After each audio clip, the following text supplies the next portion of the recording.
अच्छा, दो स्कूलों की कल्पना करते हैं।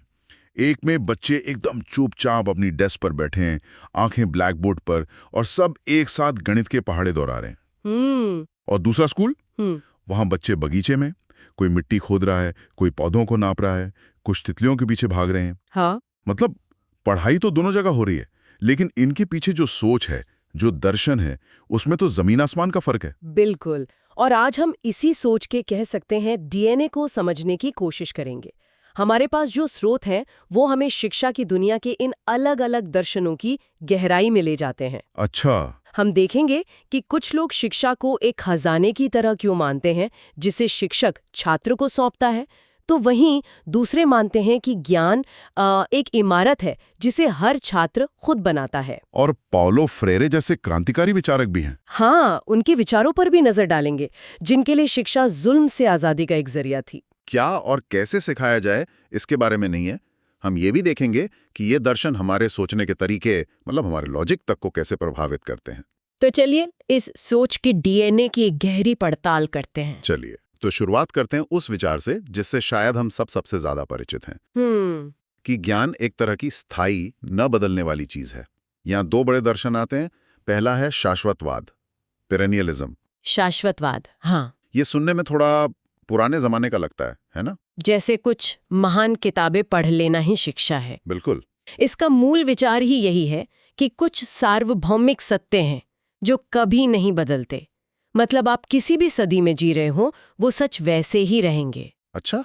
इसलिए शिक्षा का मकसद होना चाहिए तर्कसंगत सोच विकसित करना और होमर, शेक्सपियर या कालिदास जैसे क्लासिक लेखकों को पढ़ना। हाँ, ये वो किताबें हैं जिन्हें हमें स्कूल में पढ़ने के लिए कहा जाता था, और तब शायद मजा नहीं आता था। सही कहा, पर बाद में उनका असर समझ आता है कि वे इंसान होने के बारे में कुछ बुनियादी बातें सिखाती हैं। और इसी से जुड़ा हुआ एक और दर्शन है जो शायद आज के स्कूलों में और भी ज्यादा दिखाई देता है, सार्वभौमवाद, एसेंशियलिज्म।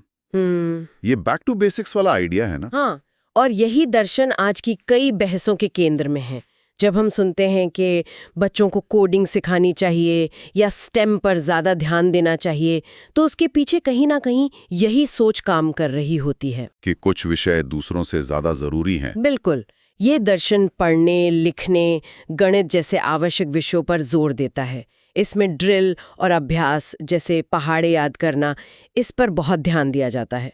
यहाँ शिक्षक ही क्लास का लीडर है। लेकिन यहाँ एक सवाल उठता है, अगर हम सिर्फ कुछ जरूरी चीजों पर ही ध्यान देते रहेंगे तो क्या हम सबसे जरूरी इंसान को ही नहीं भूल रहे? मेरा मतलब है खुद छात्र को। क्या बात है, आपने बिल्कुल सही नब्ज पकड़ी है। और इसी सवाल ने 20वीं सदी में शिक्षा की दुनिया में एक क्रांति ला दी। अच्छा। यहीं से जॉन ड्यूई जैसे विचारकों का प्रगतिवाद यानी प्रोग्रेसिविज्म सामने आया। उनका मानना था कि छात्र सिर्फ सुनकर नहीं सीखते, बल्कि करके सीखते हैं। करके सीखते हैं। मतलब बगीचे में पौधों को नापने वाले बच्चे वो असल में प्रगतिवाद को जी रहे हैं। बिल्कुल। विज्ञान के प्रयोग करना, किसी प्रोजेक्ट पर मिलकर काम करना, ये सब प्रगतिवाद की ही देन है। यहाँ शिक्षा केवल जानकारी देना नहीं, बल्कि उसे अनुभव करना है। शिक्षक यहाँ ज्ञान उड़ेल नहीं रहा है, वो एक माहौल बना रहा है। हाँ, सीखने का एक माहौल बना रहा है। और इसी सोच को एक कदम और आगे ले जाता है रचनावाद। कंस्ट्रक्टिविज्म। रचनावाद यानी रचना करना। हाँ, रचनावाद को ऐसे समझिए जैसे हर छात्र के पास लेगो के ब्लॉक्स का एक सेट है। जानकारी तो सबको एक जैसी मिली, लेकिन हर कोई उन ब्लॉक्स से अपनी समझ की एक अलग, एक अनोखी इमारत बनाता है। मतलब हम सब दुनिया को अपने अपने चश्मे से देखते हैं। बिल्कुल, हमारे पिछले अनुभव, हमारी मान्यताएं। शिक्षक और छात्र दोनों अपने अनुभव लेकर क्लासरूम में आते हैं। एक मिनट रुकिए, अगर रचनावाद कहता है कि हर कोई अपना सच खुद बनाता है, तो फिर क्लासरूम में 2+2=4 जैसे सार्वभौमिक सत्य कैसे सिखाए जाएंगे? इससे तो ये भ्रम नहीं पैदा होगा कि हर किसी का सच अलग है। ये एक बहुत ही महत्वपूर्ण सवाल है। देखिए, रचनावाद यह नहीं कहता कि कोई वस्तुनिष्ठ सत्य, मतलब ऑब्जेक्टिव ट्रूथ है ही नहीं, 2+2=4 ही होगा। अच्छा। लेकिन एक छात्र उस तक कैसे पहुंचता है, उस कॉन्सेप्ट को अपने दिमाग में कैसे बनाता है, वो प्रक्रिया व्यक्तिगत होती है। हो सकता है एक बच्चा उंगलियों पर गिनकर समझे, दूसरा कुछ चीजों को जोड़कर। शिक्षक का काम है ये देखना कि छात्र अपनी समझ की इमारत सही नींव पर बना रहा है या नहीं। इसीलिए आजकल रिफ्लेक्शन जर्नल्स जैसी चीजें इस्तेमाल होती हैं ताकि छात्र खुद सोचें कि उन्होंने क्या और कैसे सीखा। ये तो मन और विचारों की बातें हो गई, लेकिन हमारे स्कूलों में तो इनाम और सजा का सिस्टम भी होता है। अच्छे ग्रेड के लिए स्टार मिलता है, शरारत करने पर क्लास के बाहर खड़ा कर दिया जाता है। हाँ बिल्कुल। हर पीरियड के बाद घंटी बजती है। क्या इस रोजमर्रा के अनुशासन के पीछे भी कोई दर्शन है? हाँ बिल्कुल है, और ये हमें स्पेक्ट्रम के दूसरे छोर पर ले जाता है, जिसे व्यवहारवाद कहते हैं, बिहेवियरिज्म। ओके। B.F. स्किनर जैसे विचारकों का मानना था कि हमारा व्यवहार काफी हद तक हमारे पर्यावरण से आकार लेता है। स्कूल में क्लासरूम की दिनचर्या, नियम और अच्छे व्यवहार के लिए इनाम देना, ये सब व्यवहारवाद के ही उदाहरण हैं। तो इसका मकसद है छात्रों के व्यवहार को एक तरह से ढालना? हाँ, सकारात्मक तरीके से ढालना। ये दिलचस्प है। तो हमने देखा कि शिक्षा का दर्शन ये तय करता है कि छात्र क्या सीखेंगे और कैसे सीखेंगे। लेकिन क्या ये हमारे सोचने के तरीके, यानी तर्क या लॉजिक के नियमों को भी प्रभावित कर सकता है? मुझे तो लगता था कि लॉजिक तो लॉजिक है, वो तो सार्वभौमिक है। ये एक ऐसा विचार है जो सच में दिमाग को झकझोर देता है। हमारे एक स्रोत के मुताबिक, जिसे हम शुद्ध तर्क या प्योर लॉजिक मानते हैं, वो भी एक दार्शनिक विश्व दृष्टिकोण पर आधारित है। इसका कोई उदाहरण? क्योंकि ये बात हजम करना थोड़ा मुश्किल है। सबसे क्लासिक उदाहरण है अरिस्तु का तर्कशास्त्र। अरिस्तु का मानना था कि हम दुनिया को सीधे तौर पर वैसे ही समझते हैं जैसी वो है, और ये कि दुनिया एक पदानुक्रमित संरचना में, एक हायरार्किकल स्ट्रक्चर में व्यवस्थित है। एक सीढ़ी की तरह। हाँ, एक सीढ़ी की तरह। इसी दार्शनिक विश्वास ने सीधे उनके न्याय वाक्य या सिलोगिज्म के तरीके को आकार दिया। अच्छा, वो सभी इंसान नश्वर हैं, सुकरात एक इंसान है, इसलिए सुकरात नश्वर है वाला तर्क। बिल्कुल। ये जो सीधी स्टेप बाय स्टेप तर्क की लाइन है, ये अरस्तु के दुनिया को एक व्यवस्थित सीढ़ी की तरह देखने के नजरिए से ही निकली थी। लेकिन यहाँ सबसे दिलचस्प बात होती है जब बाद के विचारकों ने दुनिया को देखने का ये नजरिया बदला। जब उन्होंने कहा कि दुनिया इतनी सीधी और व्यवस्थित नहीं है, तो तर्क के नियम भी बदल गए। सच में? हाँ, जॉर्ज बूल जैसे गणितज्ञों ने बीजगणितीय तर्क, मतलब एल्जेब्राइक लॉजिक, विकसित किया, जो कहीं ज्यादा लचीला था। एक मिनट, इसका मतलब ये हुआ कि जिसे हम तर्क का मजबूत खम्मा मानते आए हैं, वो भी दरअसल एक खास किस्म के दार्शनिक चश्मे पे टिका हुआ है। चश्मा बदला तो तर्क के नियम ही बदल गए। है ना? ये सोचना ही अपने आप में क्रांतिकारी है। बिल्कुल। ये हमें दिखाता है कि हमारे सोचने की बुनियाद भी कितनी गहरी और दर्शन से जुड़ी हुई है। ठीक है, तो अभी तक हमने बात की है ज्ञान हासिल करने और सोचने के तरीकों की, लेकिन क्या हो अगर शिक्षा का मकसद इससे कहीं बड़ा हो, मतलब समाज को बदलना हो? यहीं पर कुछ और भी ज्यादा शक्तिशाली दर्शन सामने आते हैं, जैसे कि पुनर्निर्माणवाद, रिकंस्ट्रक्शनिज्म। पुनर्निर्माणवाद? ये दर्शन कहता है कि स्कूलों को समाज की प्रयोगशाला होना चाहिए।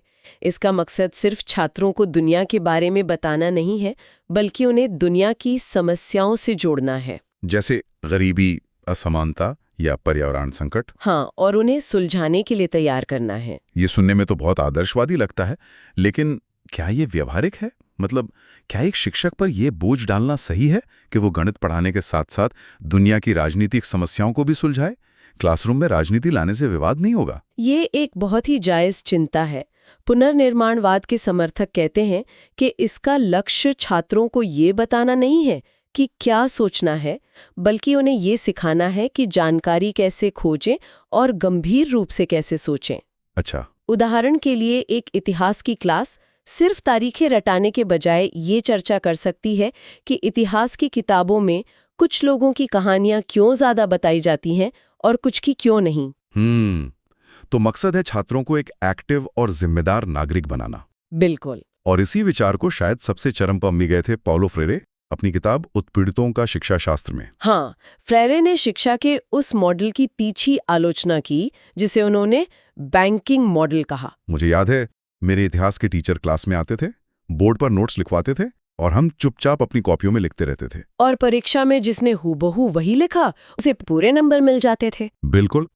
हमारे दिमाग सच में खाली तिजोरी थे जिसमें बस जानकारी जमा की जा रही थी। यही है बैंकिंग मॉडल। और फ्रेरे ने इसके बदले क्या सुझाया? उन्होंने समस्या प्रस्तुत करने वाली शिक्षा, प्रॉब्लम पोजिंग एजुकेशन, का प्रस्ताव दिया। यहाँ शिक्षक और छात्र मिलकर दुनिया की समस्याओं पर संवाद करते हैं। तो छात्र दुनिया को एक स्थिर चीज के रूप में नहीं देखते। नहीं, बल्कि एक ऐसी हकीकत के रूप में देखते हैं जो बदल रही है और जिसे वे बदल सकते हैं।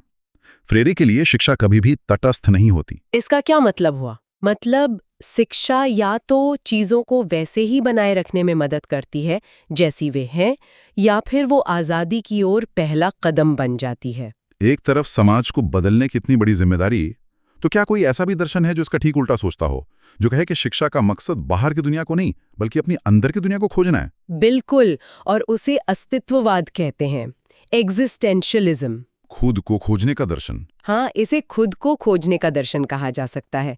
इसमें शिक्षा को आत्म अभिव्यक्ति और आत्म साक्षात्कार का एक जरिया माना जाता है। कला, संगीत, साहित्य की कक्षाएं अक्सर इस दर्शन को दर्शाती हैं, जहां छात्रों को ये खोजने में मदद की जाती है कि वे कौन हैं और उनके लिए जीवन का क्या अर्थ है। सही कहा। यहाँ सही गलत जवाब से ज्यादा जरूरी है छात्र की अपनी व्यक्तिगत अभिव्यक्ति। वाह, तो हमारे पास दर्शनों का एक पूरा स्पेक्ट्रम है। एक छोर पर है सबको एक जैसा जरूरी ज्ञान देना, और दूसरे छोर पर है हर छात्र को अपनी अलग पहचान खोजने में मदद करना। ये तो बहुत ही जटिल जाल है। एक स्कूल का प्रिंसिपल या शिक्षा नीति बनाने वाला इन सब में संतुलन कैसे बनाता है? एक अच्छा शैक्षणिक लीडर कैसा होता है? ये एक बहुत बड़ा सवाल है, और हमारे स्रोत यहाँ नैतिक नेतृत्व पर जोर देते हैं। एक शोध पत्र डॉक्टर बिल ग्रेस के 4V मॉडल पर प्रकाश डालता है, जो बताता है कि एक प्रभावी लीडर कैसा होता है। 4V वो क्या है? पहला V है मूल्य, वैल्यूज, मतलब एक लीडर को अपने मूल मूल्यों को समझना चाहिए। दूसरा है दृष्टि, विजन, उन मूल्यों के आधार पर भविष्य के लिए एक स्पष्ट दृष्टि बनाना।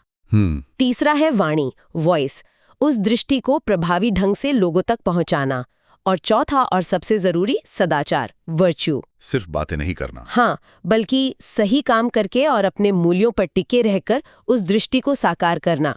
एक नैतिक लीडर इन चारों पर खरा उतरता है और अपने अनुयायियों के लिए एक रोल मॉडल बनता है। और अगर हम आज की नीतियों को देखें, जैसे भारत की नई शिक्षा नीति NEP 2020, तो क्या उसमें इन अलग-अलग दर्शनों का कोई मिश्रण दिखाई देता है? बिल्कुल। NEP 2020 एक बहुत अच्छा उदाहरण है कि कैसे इन सभी दर्शनों को एक साथ लाने की कोशिश की जा रही है। जब यह नीति समग्र, होलिस्टिक और बहुविषयक शिक्षा की बात करती है, तो उसमें हमें प्रगतिवाद और रचनावाद की झलक मिलती है। अच्छा। जब ये रटने की बजाय गंभीर सोच, क्रिटिकल थिंकिंग पर जोर देती है, तो उसमें पुनर्निर्माणवाद का प्रभाव दिखता है। और मूल्य आधारित शिक्षा? और जब यह मूल्य आधारित शिक्षा की बात करती है, तो ये नैतिक नेतृत्व के 4V मॉडल से जुड़ जाती है। तो इस सब का क्या मतलब है? हमारी आज की चर्चा से ये तो साफ है कि शिक्षा कोई एक सीधी सादी चीज नहीं है। ये दर्शनों का एक पूरा महासागर है। शाश्वत सत्य सिखाने से लेकर उत्पीड़ितों को सशक्त बनाने तक, और तर्क के नियमों को बनाने से लेकर खुद को खोजने तक। और पाउलो फ्रेरे की कई बात आज भी उतनी ही प्रासंगिक है कि शिक्षा कभी तटस्थ नहीं होती।